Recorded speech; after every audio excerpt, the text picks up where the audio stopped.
ఈరోజు నేను ప్రవేశపెడుతున్న బడ్జెట్ ప్రతిపాదనల ప్రాముఖ్యత అంకెలకు మించినది. మన రాష్ట్రాన్ని కాపాడాలని అపూర్వమైన తీర్పునిచ్చిన ప్రజల సంకల్పానికి ఇది ప్రతిబింబం. ప్రభుత్వం ఏర్పడిన వెంటనే గత ప్రభుత్వ దుష్పరిపాలన వలన మన రాష్ట్రానికి జరిగిన నష్టాన్ని ప్రజలకు తెలియజేయడం మా ప్రభుత్వ నైతిక కర్తవ్యం.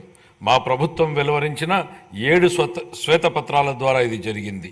సమిష్టి అవగాహనకు అవసరమైన అంశాలపై బహిరంగ చర్చను ప్రోత్సహించడం, రాష్ట్ర పునర్నిర్మాణ ప్రక్రియలో మద్దతు కూడగట్టడం వీటి ఉద్దేశం.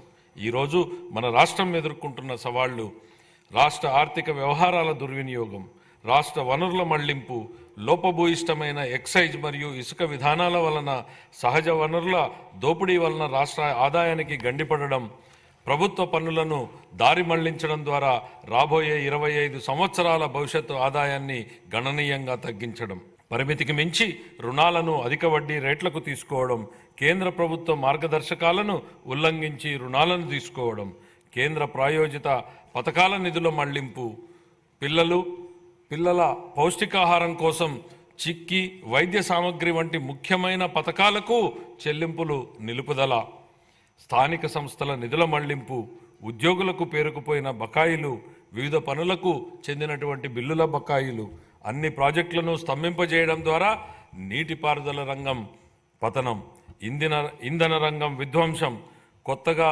బ్యాంకింగేతర ఆర్థిక సంస్థను ఏర్పాటు ద్వారా కార్పొరేషన్ల నిధుల మళ్లింపు. పై పేర్కొన్న కారణాల వలన దేశంలో తొలిసారిగా ఆర్థిక గందరగోళ పరిస్థితులు ఎదురయ్యాయి. కంట్రోలర్ అండ్ ఆడిటర్ జనరల్ వారి నివేదికలో రాష్ట్ర ఆర్థిక పరిస్థితిపై ప్రతికూలంగా వ్యాఖ్యానించడం జరిగింది. నేడు రాష్ట్ర ఆర్థిక వ్యవస్థ పతనం అంచున ఉంది.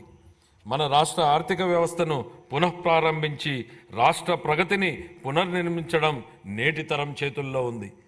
గౌరవ ముఖ్యమంత్రి శ్రీ నారా చంద్రబాబు నాయుడు గారి ప్రేరణే మాకు చోదక శక్తి. ఈ సందర్భంగా వారి మాటలను ఉదహరించాలని అనుకుంటున్నాను. ప్రతి సంక్షోభాన్ని అంకిత భావంతో, సృజనాత్మకతతో, నిబద్ధత మరియు కృషితో అవకాశంగా మార్చుకోండి అని.